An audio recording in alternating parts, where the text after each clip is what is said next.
Welcome, Ben. How you doing? I'm good. I'm good. Yeah, a little tired, but good. How are you? Very well, thanks. Very excited to have you, join us over the big screen TV. I'll just describe the setup for you. We've got you up the front on a stage, big television so that everyone can see. In front of you Uh-oh. is a very full audience, and unfortunately, you can't see their gorgeous faces. You can just see me. I can Okay. pivot the camera at some point though, but I'm kind of. I'll do it at the end. Don't worry, I'll break it. Good to know Oh, you. well, hello, hello, everyone. Big round of applause. Big hello, hello. Thank you There very we much. go. So I'll just begin with the acknowledgement of country. We are so privileged to be able to come together and come together and talk about stories on this beautiful Noongar.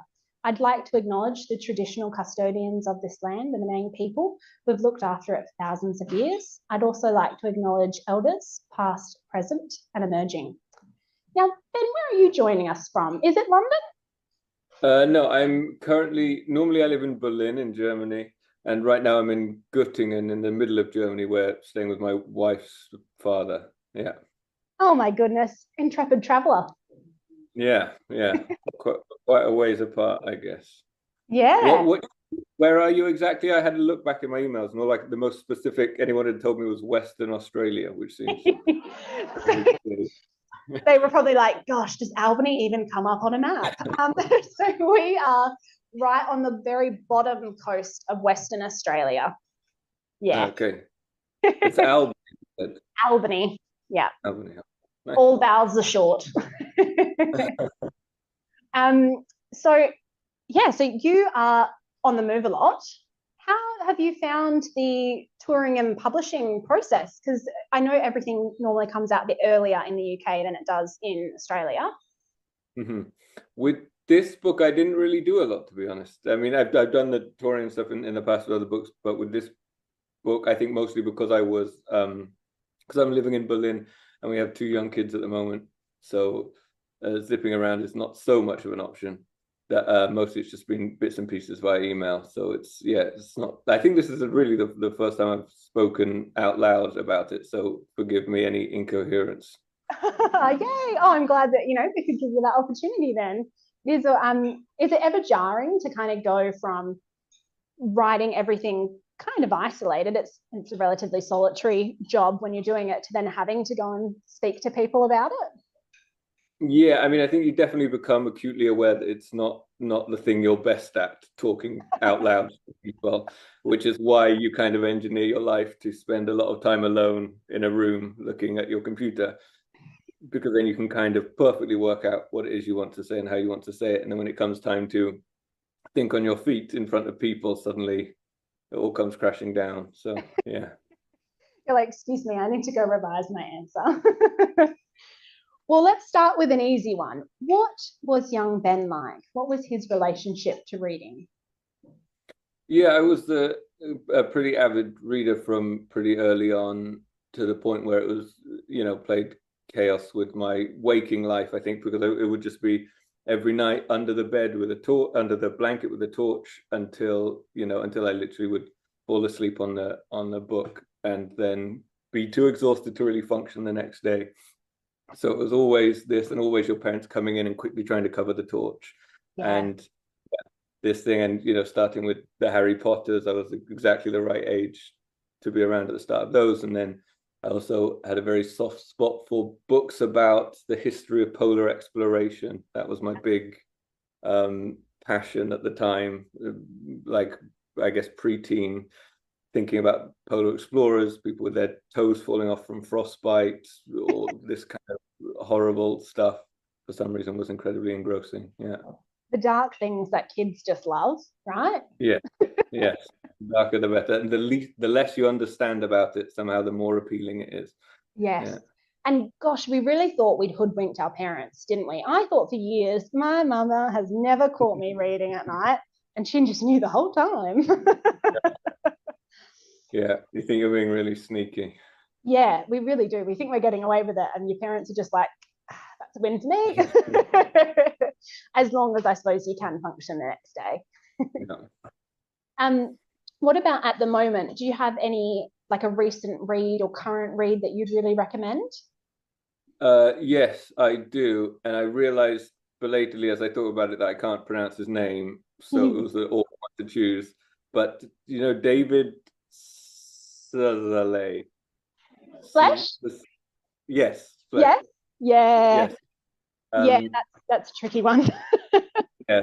I don't know how to pronounce his name, but he's incredible. I think Flesh was wonderful, and All That Man Is before that, and Turbulence before that.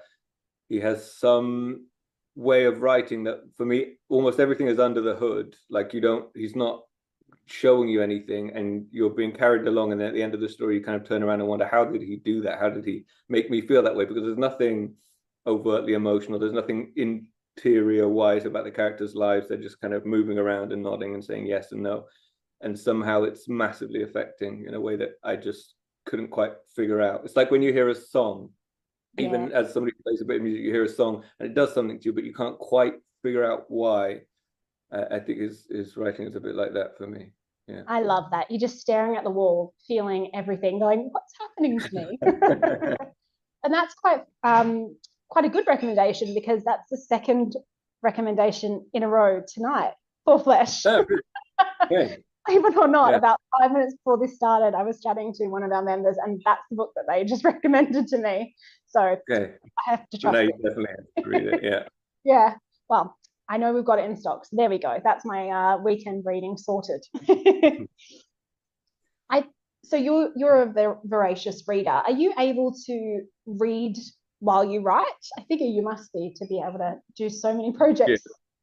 Yeah. I think yeah, I generally can't stay particularly sane without having something to read at the same time. But it does in some ways interfere sometimes. Like sometimes you'll be reading something that's, I think you have to stay a little bit away from the kind of thing you're writing while you're writing it, because otherwise you start to maybe get a bit insecure or think like, is mine as good as this, or should I be doing something like this? And it doesn't, that doesn't work if you get into that mindset. I think you have to, yeah, if it helps to read in a different genre when you're writing, because otherwise you can become just too insecure and second guessy. Yeah.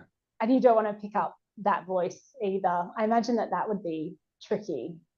Yeah, I think the nightmare scenario is to kind of inadvertently absorb a sentence or a phrase from someone's writing and use it in your writing, and then down the line have someone say, "Wait a minute, why have you used Jonathan Franzen's sentence in your novel?" And then it Yeah, seems incredibly embarrassing. Yeah.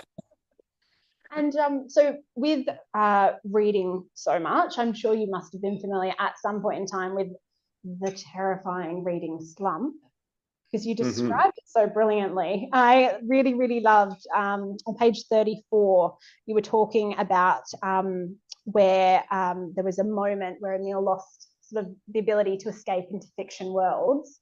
Do you have a book or a genre recommendation for when you are in that reading slump and you need something to pull you out?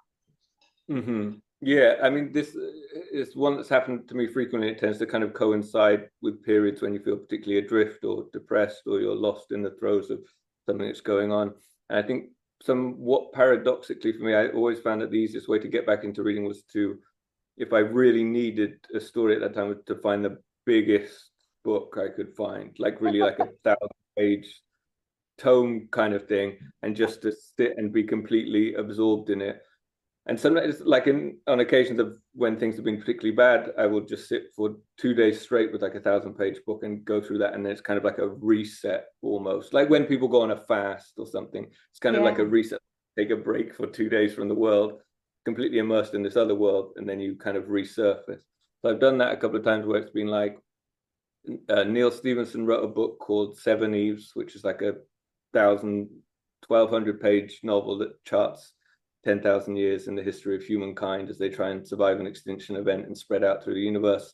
It's a good kind of a big sci-fi one. And I remember doing it also with Skippy Dies by Paul Murray, which is this big book about child dying during boarding school and his friends reacting to it, and kind of a coming of age novel, but a long, slightly supernatural, interesting one. Yeah, these big novels somehow help to jump in at the deep end, I think. Yeah.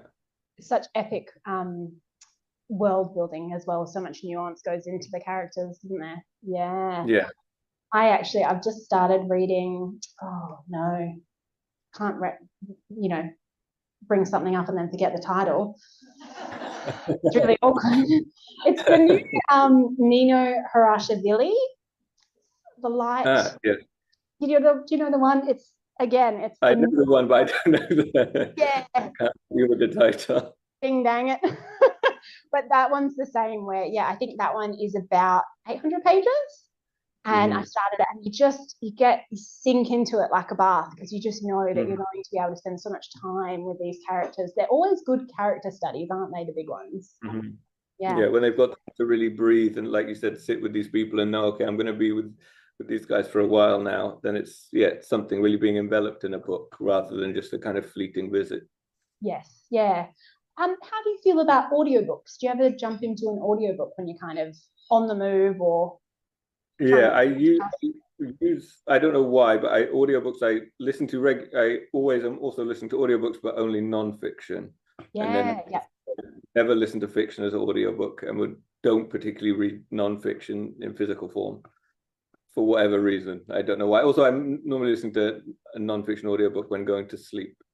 So this stakes are a little lower if you fall asleep a bit early. yeah, you can still pick up, and you don't have to know exactly where you were, and you don't. Yeah, I know it's not a rule, but I feel like more often the author narrates the audiobook when it's non-fiction. Yes. I like that too. Sometimes it's nice, right? It depends on the author. Sometimes you read one and you think like, oh, I think you should have given that job to someone else. But sometimes it's of course really nice when they happen to have a lovely voice also. Yeah, they didn't have to delegate that job. And what does it look like for you when you write? Are you in a sealed chamber with do not disturb scrolled across the door, a bit hard, I imagine, with young kids? Yeah. This doesn't happen so often now. It's more like snatches of time. So in the morning, if I can manage to get up before everyone else, I can do a bit there. And then in the day, I tend to have to do film and TV work, and then novel writing is like the thing that you care about that you have to squeeze in around the other stuff. But yeah, stretches of quiet time alone in a room are few and far between now. Yeah. Do you thrive on that? But also with practice, you learn to kind of snap into that mode more quickly and be a little less precious about like, oh, I can't work until there's total silence and I'm alone and blah blah blah. The rituals kind of go out the window a little bit. Yes, you just you've got 10 minutes to type something. That's pleasure enough. Yeah. And do you because you have written quite a lot of books for younger readers as well as general fiction, do you approach writing a novel for an adult audience versus a younger audience differently? Like, does it start different? I don't think it starts any I don't think there's anything consciously different in the process of it for me. It's still generally about starting. I don't really write anything down, just mentally thinking a bit about the characters. I normally type out some dialogues to try and get a sense of how they are with each other and then go from the beginning. Yeah, but I think they tend to unfold in the same way for me. And do you have multiple writing projects on the go at the same time? Yes, but with a novel, I think you eventually have to choose one that you're going to now push to the end, and then also the script stuff is also taking place at the same time, so there's a kind of lot of flicking back and forth between things. What I find is useful for those is kind of having a set of songs that you associate with each project, so you can just put headphones in, play those songs, and then suddenly you're in that world. Yeah, that's such a good way to do it. So do you have quite a lot of playlists with odd? I have a lot of playlists. Yeah, either construct playlists or just have an album or something. With this book, it had a very specific couple of albums, which I think I included in the acknowledgements even, that really helped. Each time I would hear the first few bars of that, and then suddenly you're back in that world. Yeah, locked in. Oh, brilliant. I'll make sure to share those on the Facebook page, guys. Making a note to myself. Okay, so Next question.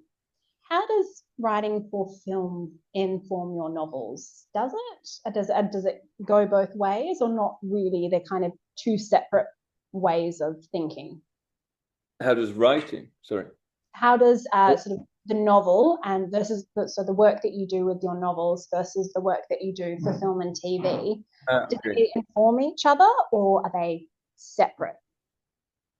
I think there is a certain amount of, they tend to bleed into each other, and I try to make them not, because what you see from like working on a TV show with a big streaming platform is that they'll constantly sit down and say, okay, at this point we need a big action sequence, at this point we need a cliffhanger, at this point we need a teaser, and it's very formulaic and very calculated because they have so much data coming in from what we're watching and when we're turning off, that they are kind of constructing things backwards in a way that's really not very nice. And there's also a tendency to kind of absorb that, and I'll be writing and I'll go, okay, well, there needs to be a cliffhanger here and there needs to be a climax here, and it's just not true. And it's not nice, and it feels too formulaic if you let that seep in. So I think more often than not, it's a process of trying to keep them mentally apart and trying to not let the bad habits of one seep into the other. I mean, it also goes the other way. In a novel, you have so much freedom to have people talk at length about whatever you want, but you try and do that in a script and they say, what are you doing? We have a limited amount of time here. They can't talk about their favorite type of pasta for 4 pages. We need to get like wrap it up. Yeah. So there's a pillow fort separating those two projects. Yes, it's very much a different set of skills, I think.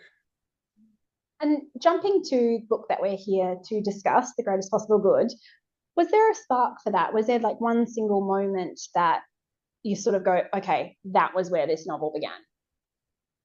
Yes, maybe a couple. Maybe I think I got to a point where I had a couple of kids' books do pretty well, and then for the first time was able to kind of not worry about the rent and money and so on, and then to start to think, oh, if there's a bit of extra money, what's a good thing to do with it? And starting to dig into this direction of things and starting to come across kind of ideas and attitudes that I hadn't come across before, including various philosophers. And then one of them was this young guy, William McCaskill, who was, I think, the youngest, I don't know what they call it, not tenured, but whatever professor at Oxford, professor of ethics. And he was something like 24 when I first heard him speak about something, and he was talking about how he gave away everything that he earned over 23,000 a year was immediately given to these meta charities that dispersed it to whoever could do most with it. And this sounded kind of like, oh, of course, that's incredibly nice. And then I heard from someone later that his wife had divorced him. And I don't know if that's true. I don't know if I should say anything in a book club. But then I thought kind of, yeah, of course she divorced him. Like, that sounds awful. Like, your husband is going to go away. And by that point, probably he was making, various money from books and so on. And it seems an interesting tension to me. And I was thinking, well, how would my wife respond if I was doing that? And what is the difference in responsibility that you have to the wider world and to the people that are close to you? And is it defensible to say, okay, I could do a lot more good over there, but actually I want to help the people closest to me more? In what way is it morally defensible? And I think, yeah, encountering him as a person was just very intriguing to me and made me question a lot of the way I was behaving and thinking about things. Yeah, okay, excellent. And it has been such a good topic of debate as well. As I was walking around, as people are getting their food and drinks and stuff, I kept hearing, that's an interesting point. so definitely piqued our curiosity as well about what we would do, and who would you support, and where would you want to, if you could do more good in the world, where would you want to do it as well? And I wanted to point out as well the epigraph, which was a quote from James Baldwin, because I'm incredibly nosy and I love asking about epigraphs and why people selected them, whether there was extra significance or whether it was just a quote that you liked. Can you explain the choice of that James Baldwin quote? Yeah, I think it was we definitely seem to be in the midst of a kind of shift towards, I don't know what you'd call it, where countries especially are kind of isolating and looking a bit more inwards and looking after themselves and thinking very much, we're looking after ourselves, and that other place and those other people are nothing to do with us. And I think it was born out of just thinking about that and it feeling like a good bit. I can't remember even where I came across it, but yeah, that wasn't a very coherent answer. But I also don't know. It just felt like That's just felt okay. like it made sense. We can dive into what I will be very incoherent about. It was very, very way down on like the next or the last page that I had this question, but I've been reading a fair few memoirs or books where they kind of explore this theory of like the loneliness epidemic, where as individuals we are being more insular in our lifestyles. We're maybe not being as much of a village, to our friends, families, that kind of thing. And then I feel like that matches what you're kind of saying, where countries are doing that on a global scale as well. Yes. Yeah. How do you feel about that? Do you think, because Yeah, I love the phrase, it takes you have to be a villager to have a village? yeah. I really like that. I think it makes a lot of sense, and it makes sense as we are kind of more and more encouraged to pursue just our own ambitions and our, like, to put them at the forefront of everything. Our ambitions are our homes, our families, and the kind of feeling is that we're doing this for the good of our families, but actually maybe what's for the good of our families to be more, as you say, enmeshed in a community, which doesn't mean pursuing a bigger house and a nicer car at the expense of everything else, spending all your time at work so you can have these things, but finding ways to be more involved in your community and to be closer to other people and to be a little more open somehow. But I also struggle with the kind of the joint pressure of this. On one hand, really wanting to be closer to other people and be more interdependent and help people and give help to people and receive help, like all this stuff. But at the same time, it's easier to sit alone at home and do your own thing and focus on your own thing and live in your own world. It's just easier, and it's kind of, the world is set up increasingly like that to take away any need. We don't need community anymore, really, because we just order our food and it turns up, and we do half our jobs on the computer, and we drive our own kids to school in our own cars, and like there's just no need for it essentially. But there is a need for it, of course, on a much deeper level. And I really felt like that was mirrored in kind of the debate that was had throughout The Greatest Possible Good on who should you help, because there was constantly people who were saying that you should look after your own family first. There were people criticizing Arthur that he gave away all his money when his first priority was to look after his children, his wife, his community. And then he was arguing back saying that he should help those who need it most.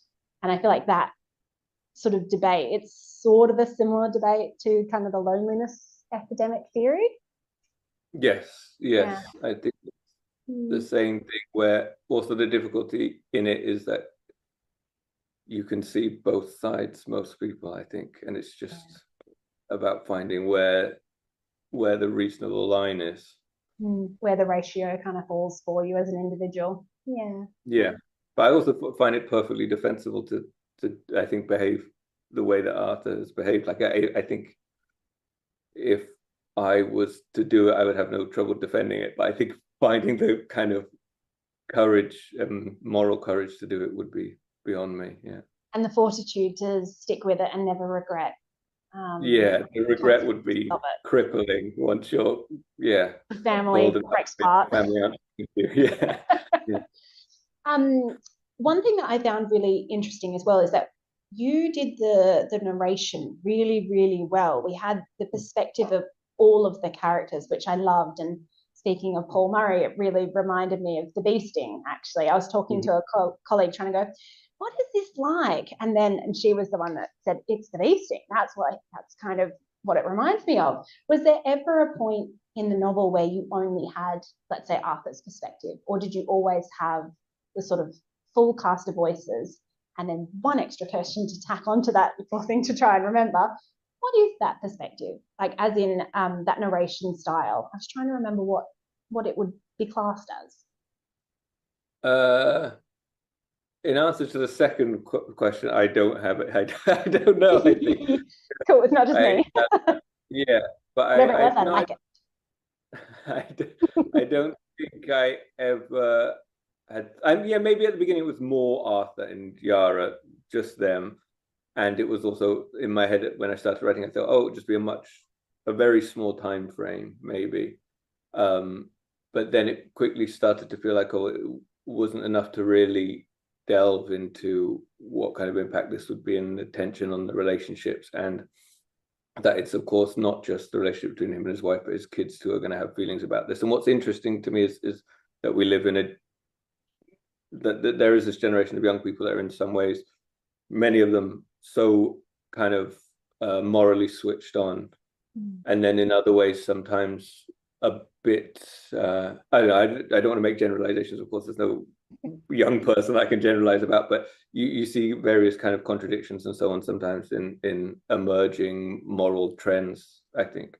So it's interesting to play this idea of the younger generation being in some ways more morally switched on, in other ways not, against yeah, that moral position from a point of privilege as well in this particular instance as well. It was very interesting to see her Evangeline's friends at university as well, kind of having these big debates about ethics, and yet they had never actually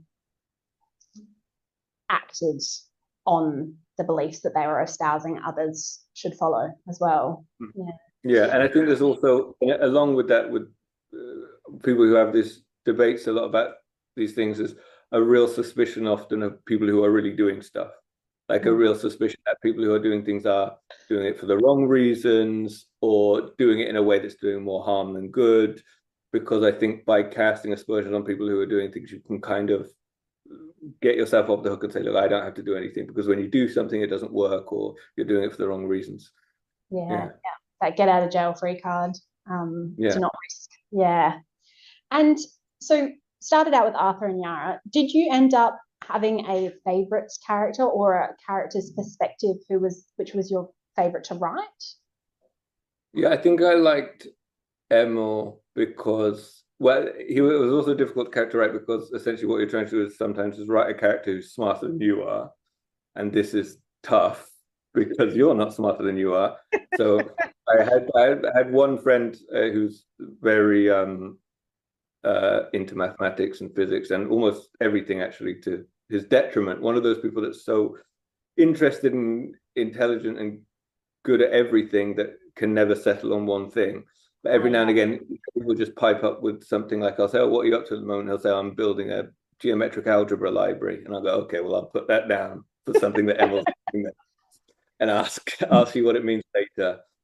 And for stuff like getting him to solve the goodwill hunting equations, I could just go and ask, how would you do that? So yeah, that was an easy one there. But yeah, I think there was him, I think, because it was a kind of also using parts of my biography and some of his kind of addiction issues and these things, and then kind of making a super intelligent version of yourself. That's what it felt like writing him. Yeah. I love that. That's great. I've written that down.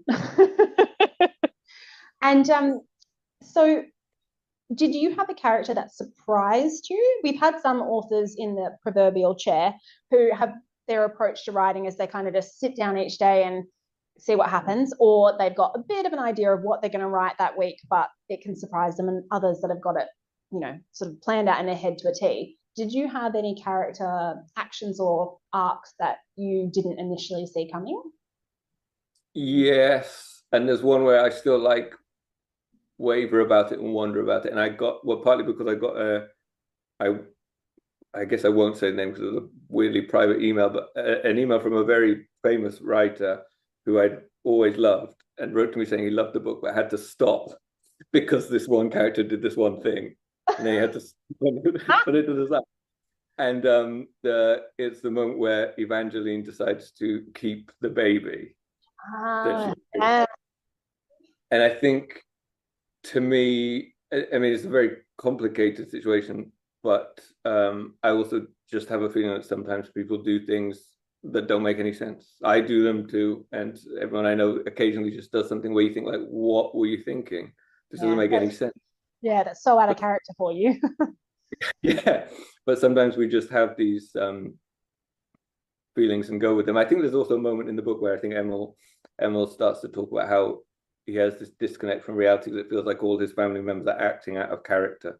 And I think to an extent that's what begins to happen, that they all start shifting in their characters for various reasons around this thing that's happened. But yeah. Yeah, I think probably Evangeline keeping the baby, it seems on one hand just an insane decision, but yeah. Yeah. And all of your characters, they're brilliantly nuanced. We get interior perspective from them all, and they've all got these brilliant little character quirks or features about them that just feel so intrinsically personal to them.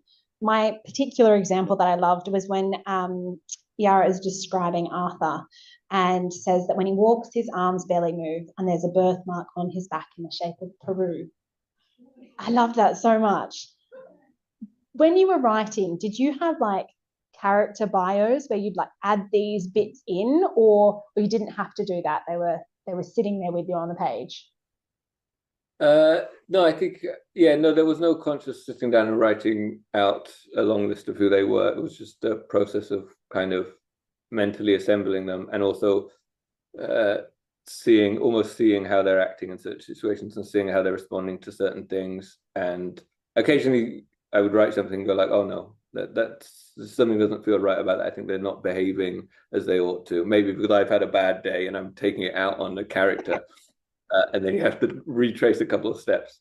But yeah, no conscious process of sitting down and saying, you know, like we used to do when we played Dungeons and Dragons, where you sit down and build your character and then take them through the world. It was not quite like that. More a process of kind of feedback loops, I think, within the thing. As they're going through stuff, you start to see more of who they are. And with you just saying there, like, sometimes you had to go back and be like, oh, that's not really them. That was me having a bad day. You balance the warmth and the comedy sort of elements, as whether it's satire. We had one of our members sort of say it felt like satire. You balance those with these really quite heavy themes and really emotional scenes. Was that another thing that you had to sometimes kind of go back and go, don't have the balance quite right here, because it was perfectly balanced by the finished product? But did you ever kind of go, no, I need to add a little bit more in about them as an individual here, rather than the conflict that's sort of throughout the novel? Mm-hmm. Yeah, it's interesting. I don't think it was so conscious. I think generally I do try to keep a balance. I think it's been interesting to me the number of reviews and feedback that has mentioned it being satirical, because I had just never thought about it that way. I mean, it's not something you can argue with. If it feels satirical to somebody, then it's satirical to somebody. But it was not the intention to kind of over exaggerate, particularly in any big way. But I suppose they are an unusual family in an unusual situation. But yeah, I think I'm always conscious of trying to find the balance between keeping something funny and still managing to make a relatively serious point sometimes. But again, there are a lot of reviews where they say this book is never ever funny. Don't believe the back blurb where it says mentions humor. There's nothing humorous about this novel. And so Lie. it depends on what your sense of humor is, whether or not you find it at all funny, I think. Yeah. You're not as easy to stalk online, from someone who does a bit of gentle stalking when doing the research. So you're online though, you read the reviews. Yeah, so I can't resist. I know better, stronger people just never type their Out. names into Google. But yeah, I just find it too tough to resist. But it's like a bad habit. It's like eating cupcakes alone in the bathroom or something. I wish I wasn't doing it. But every Yeah, now and then you just got to purge the urge.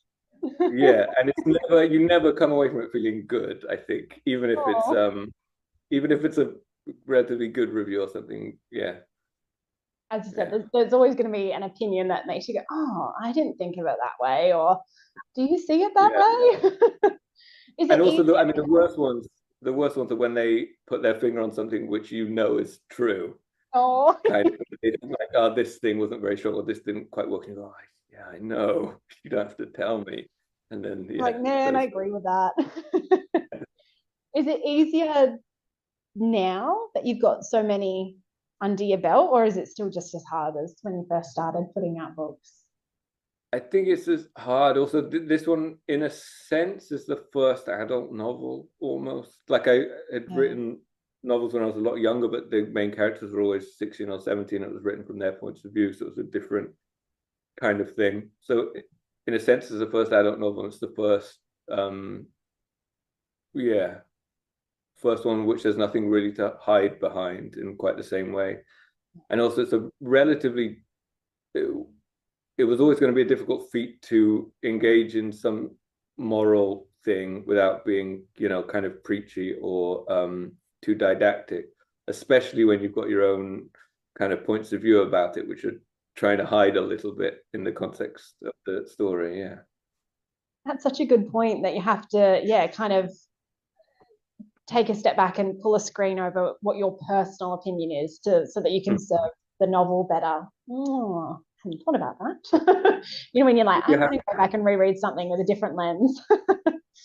Yeah, I think if you can see if you can very clearly see what the author believes, then it sometimes feels a bit like, I don't know if I want to be lectured to. I think what's really impressive is when you can have two characters making equally compelling arguments on different sides of something. This is what's really impressive, I think. Yeah, absolutely. And speaking of difficult topics, some of the heavier sort of topics that you deal with, one of the ones that you talk about is addiction. And we get to see that through the lens of, I was saying in my head Emil, and I've just realized that you're saying Emil. So I'm apologies if saying I Emil because pronounced it I'm in wrong. Germany.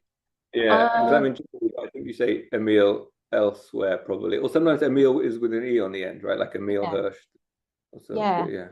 I mean, we probably just say everything wrong, don't we? We just bluster through. But yeah, so we see his experience of addiction, and then we also have oh no, I've forgotten her name. Alice, thank you. I was going to say Andy. Alice's experience of addiction and the very different sort of experiences that they have with Emil being in a very privileged position, where he has access to financial support and emotional support from his family.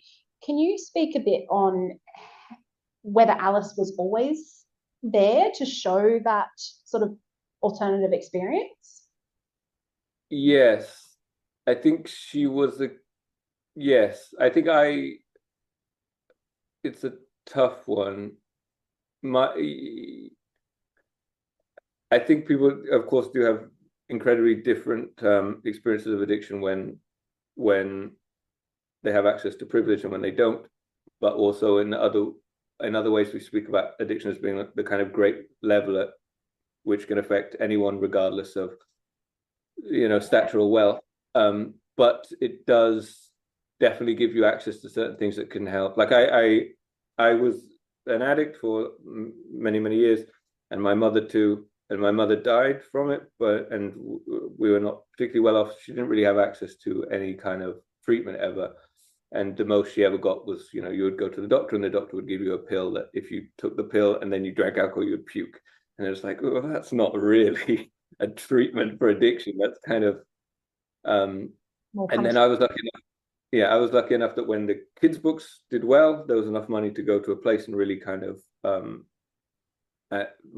of address some of the underlying things. And that helped. And that meant I was lucky enough to get out of it. But I'm under kind of no illusion that I would have been able to do that without that. And also the feeling that when you have this security, you have something to look forward to, right? You think, oh, I'm going to get clean and sober because I've got this life ahead of me. But when you're kind of living in poverty with no prospect, you think, well, get clean and sober for what? The same shit is still going to be out there. I've got nothing particularly to look forward to.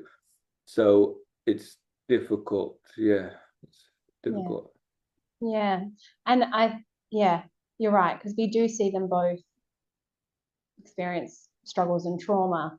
But because she goes and she gets to leave. Did you kind of, and do you normally or ever with your characters kind of go, maybe you don't write out a full, fully fleshed out, this happened and this happened, this happened, but in your head, do you have that? Where you're like, okay, Alice leaves, she manages to get out of this town and she goes on to be able to do this, and that? Or is it kind of like you leave them where the page leaves them? Yeah, I think it's probably a thing where if I sat down now and thought about it, I would have one clear thing of where she is and how she's been, and probably it is the more slightly realistic thing of staying clean for a bit, relapsing for a bit. Probably this kind of thing I imagine with her. But yeah, I don't know if I always have it in the head, but I think if you were to sit down, most characters you would have a kind of a natural sense of where they end up. I always wonder that when an author leaves, like, and how we've had a couple of books where the author's left the ending really open. And I kind of go, oh, did they know what was going to happen? Are they leaving it open for us to decide? But if we really grill them, they'll tell us. We had one author where she left it very, very open-ended, and she didn't discuss it on stage, but she talked to people in person about it, kind of being like, yeah, maybe this happens. But it was good because you could decide yourself, write your own ending type of scenario. We are nearing time, so I do want to ask a few more questions and then we'll go into a reading if that's possible. Sure. So there is a lovely nod to the role libraries play in the community, where Emil, is he volunteering or does he have a job at the library helping with people with volunteering? Yeah. Volunteering, yeah. So you had lovely little nod there. What impact did libraries have on you? And because I wonder if they're different, which sounds silly, but I wonder if they're sort of set up differently to libraries that we are familiar with. Well, the library to me was always just a complete safe haven, I think, where I would just go and it was just always warm and you could always just sit for as long as you want and take books off the shelves and read. And as I got a bit older, it was a process of I would just not go to school quite often and I would just go to the library instead and sit in the library and read, write. And no, it wasn't like I don't know, nobody ever questioned you, nobody was ever suspicious because you're in a library. It's not like you're in an alleyway or something.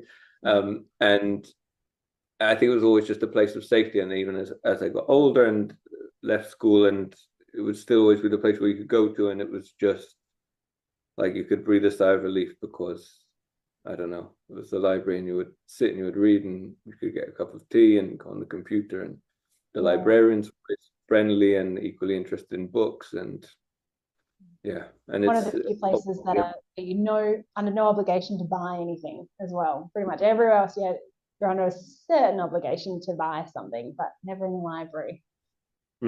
Yeah, nobody's ever eyeing you, wondering when you're going to leave, wondering if you've got a right to be there, all this. Closing.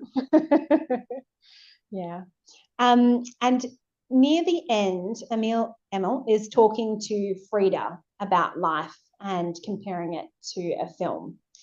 He says, sometimes the sad bit is the end. It kind of depends what film it is. How would you describe your life as a film? And everyone in the audience, think about your answer because, at the end, I'm going to ask you as well. I guess kind of an art house movie with really frustrating pacing. Yeah. Like, how like loads of stuff will happen, then it'll be a really long, nothing will happen, then something big will happen, and then nothing will happen for an hour. This probably. The killer playlist throughout. Killer soundtrack. Yeah. Excellent. Make sure you guys remember this question because you will be quizzed. The only thing I'll quiz you on. Alrighty. And then one last one that I wanted to touch on. So the charity that you reference in The Greatest Possible Good, which Arthur donates his money to and starts working at, giving what we can, it's a real charity. It's not a name that you've sort of changed or anything like that. Aside from people doing their own research, is that a charity that you would recommend? Yes, to an extent. I think the one I'd recommend more is Arthur works for a charity in the book called How to how to save a life. And then that was just a slightly altered version of The Life You Can Save. So, which is Peter Singer's charity. And also he wrote this book called The Life You Can Save. And I think this is the one that seems more something to me. And these are all generally kind of meta charities, where the charity itself is figuring out which charities are most effective, and then all the money that goes to them is then split between these charities. And then as these charities kind of max out on the maximum good they can do with that money, then they're kind of swapped out for other charities. Yeah. So they kind of do the hard work for you. I love that.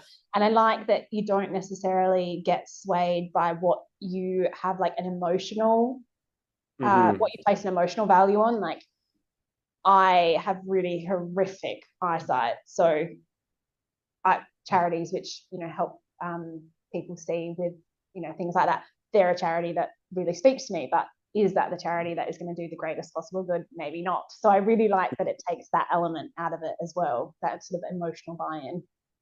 But it's tough, isn't it? Because it's also so human to want to, you understand the kind of suffering and you want to help other people who've been through similar things. So it's very human. But also, as you said, it's not always the biggest amount of good you can do. But also, often it's the choice between not doing something and doing something that immediately kind of strikes an emotional chord with you. And of course, it's better to do something than nothing. But yeah, it's all a big minefield. Yeah. It is, yeah. Good one for debates. So yeah, if you would be happy, are you happy to read out a passage? I didn't get a reply in caps lock saying, no, I don't want to do that. So I kind of hoped that meant you were happy to. No, I will do it. I didn't bring a copy, so I will be reading off the screen. And I also just realized that I picked a bit where there's a lot of talking, and I haven't even prepared whether I'm going to do I'm not going to do voices for people though, right? I'm just going to read it. Oh, come on. I guess we'll see what comes out. But yeah. So I was going to read this bit from a section where, after his accident, Yara forces Arthur to go with her to a restaurant so they can kind of reconnect. And then it ends up coming out what Arthur did. So I was going to read from there. Okay. Ready. Yeah. The wicker basket of bread arrived, along with a ceramic dish shaped like a serrano pepper split into two sections, one holding olive oil and the other balsamic vinegar. Yara smiled at her husband, waiting for him to speak. Arthur smiled back, squinting to get a better view of a man outside wrestling with a mud-struck Labrador, before realizing that he was expected to say something. This dish is shaped like a pepper, he said. Arthur, said Yara. Yes, said Arthur. Let me start. I realize I might not have been too sensitive to your needs since the accident. I was so caught up trying to make sure you were okay that I forgot even to ask how you were feeling. Oh, said Arthur. Well, thank you, Poppet. I know you're just worried. Is there anything you'd like to say to me? Arthur tore a scrap of bread in two and steeped it in vinegar. I do have something to tell you, he said, and I'd like to say, first of all, that I know I must have seemed slightly strange to you since the accident, and I'm sorry. I can see it scared you. It did, Arthur. It does. An ember of hope began to glow in Yara.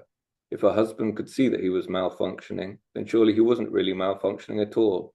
The pilot light was still on. The safety features were operational. I confess, I've been rather preoccupied. Part of this is because I stumbled into a world I hadn't previously been aware of. The stuff in Evangeline's books. Exactly, said Arthur, beaming at the apparently unexpected expression of understanding. It's all about how much good we're in a position to do. We? The well-to-do, you know? It's a matter of assessing where a pound might have the most impact. For you or me, £1 goes essentially nowhere.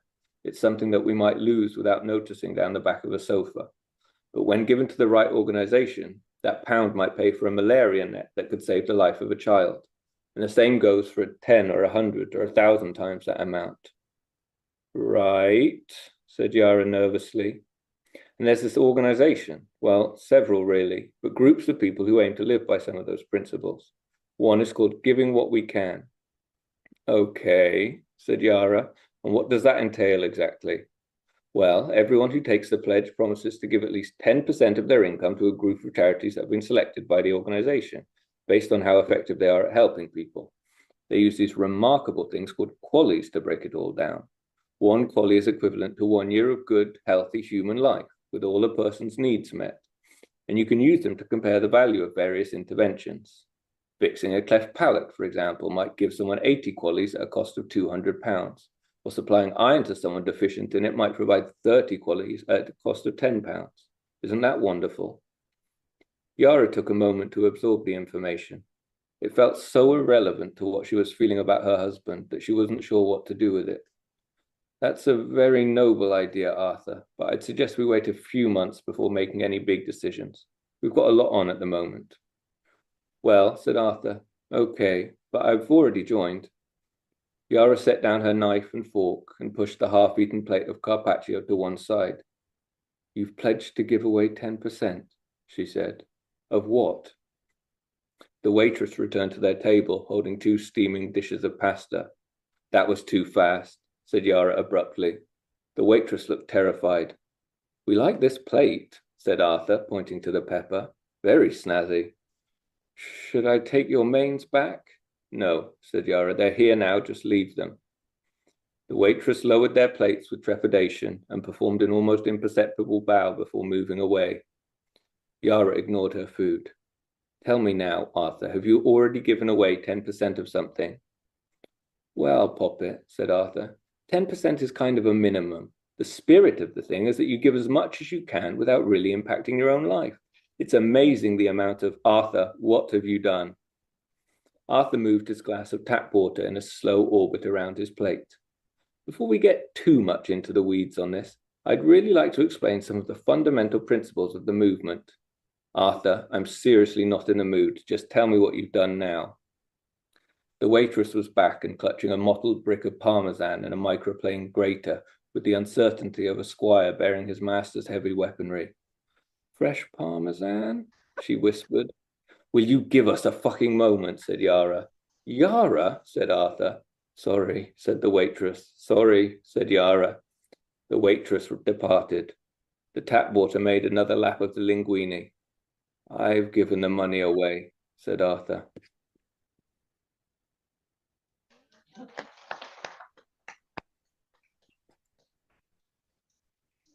wasn't ready for that to stop. I didn't know when I was going to stop either. Let's see. I was like, did the sound cut out? Thank you so much. That was fantastic. We are going to open to audience questions in a minute. I've just got a few more to sneak in if that's all right, guys. But feel free to ponder any that you're going to shout out. Arthur's nicknames for people. Where did Dubbin come from? Because I love Dubbin, but Poppet definitely heard of. But Dubbin, I was like, yeah. Okay, so that's why. Is Emil ever called Dubbin? No. He gets called Poppet sometimes. He gets called Poppet and Evangeline is Dubbin because I think he says that she came up with the word herself when she was young. And it was also something that my daughter did. She just started saying Dubbin a lot and pointing at stuff and saying Dubbin. And we would read books and on each page she would point us something and say, oh, it's a Dubbin. Oh, everything was just a Dubbin for a while. Yeah. That's lovely. Okay. And then the other one that I wanted to ask, and now my brain is trying to forget it. No, I had it. What was the research like for this? Did you have to go down an absolute philosophical rabbit hole, or did you, like with your friend who you said was ridiculously smart, was there someone that you sort of went to and said, tell me about this, and then I'll take it from there? It was more the other way around, I think, because I'd already been reading about the stuff and I'd read The Life You Can Save by Peter Singer, and I'd been reading the William McCaskill books and various books on this. So it was more like I'd been reading about it, and then naturally I was writing this because that stuff was all kind of buzzing around. So I think really I did not very little research, very little purposeful research. I'd kind of been reading around things before, and so it was still fresh there already. most of it, I think. Yeah. Do you ever just I have mean, to stare at the wall for a bit after after reading something? Just dissociate staring at a wall? yeah, Yeah. a bit of this. But I think what one funny thing was that I did have to. So the book is set essentially where I grew up in Gloucester and the places around it. The most research I had to do was because I haven't lived there for so long. I would occasionally have to go like, oh, where is that place and where is that place? And then we, by chance, happened to have a copy editor who was also from Gloucester and would say very specific things like, oh, there's not a Tesco Express in that corner of Stroud, it's an Asda or something like this. Very like, yeah, these bits and pieces. So, yeah, more research was about which supermarkets are where back home. That's a good copy editor to have. Yeah, yeah, almost too good. Not sure anybody was going to notice, but yeah, it's good to have it factually accurate, I guess. Have you had lots of different publishers with your novels? Because they've all been quite different, and I know that different publishing houses sort of specialize in their own thing, some of them. Yeah. Yeah, when I was very young, 15, 16, I was publishing books on this very tiny publisher in America that was run by one guy, and it was kind of for experimental fiction. And then I was on a slightly bigger publisher in England when I was 18, 19, who had a counterpart in Australia that was text publishing, who I think they've since split. And then the kids' books were, of course, with different publishers. And then this is the first book with this publisher. Yeah. Is the experience quite different between them, or is it kind of similar? I think the experience of it depends on their reasons for publishing the book, right? So I think that maybe when I was 18 years old, they almost didn't care how good the book was, because it was a bit like the selling point of it, like, is, oh, here's a book written by an 18-year-old. Isn't that interesting? So they kind of are not pushing too hard on making it incredible. And then the kids' books, of course, you're tailoring for different reasons. You're trying to make things often clearer, more concise, maybe less dark in places, and more sensitive around certain things. And then with this book, again, it's a different kind of editing, I think. Yeah. It is always interesting to see. We had another author where she teaches some writing classes, and when she has debut authors asking, you know, how do I get my book published? One of the first things she asks them is, what do you like? Who do you want to publish your book? And they normally go, I don't know, just anyone. And she goes, no, you have to research them. You have to know what they do. So I always found that quite interesting, because you see them on the spines, you know, in the bookstore or on your bookcases, and you kind of just go, oh, that's cute symbol, or and you don't sort of realize that maybe okay, there's a reason why a heap of my Irish literary fiction have the same on it. All right, so one last question for you from me, and then I'll open up to questions from the audience. Hopefully I haven't stolen all your questions. What's next for you, Ben? What is next? A film just finished wrapping that I wrote here in Germany for German Netflix, and that's a comedy, hopefully a comedy movie that will come out next summer. So that will be out, but yeah, I mean, it's a different ball game with these things. You can be the sole writer, but still everything gets mangled so often by as it moves along.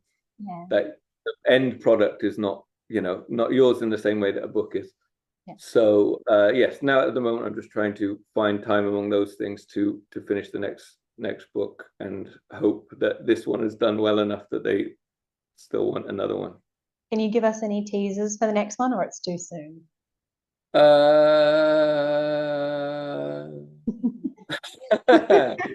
would I talk about it? Yeah, it's no, I won't say anything about it, because it doesn't sound very jolly when I try and say it, and that put a downer on the conversation probably. Yeah. I think we need to put our hands together. A big round of applause. Thank you very much.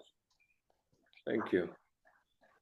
Thank you so much for joining us. It's been an absolute joy to talk about. I loved the book. It looks like, I don't know if you can see because they're like fluoro yellow, but it looks like a porcupine.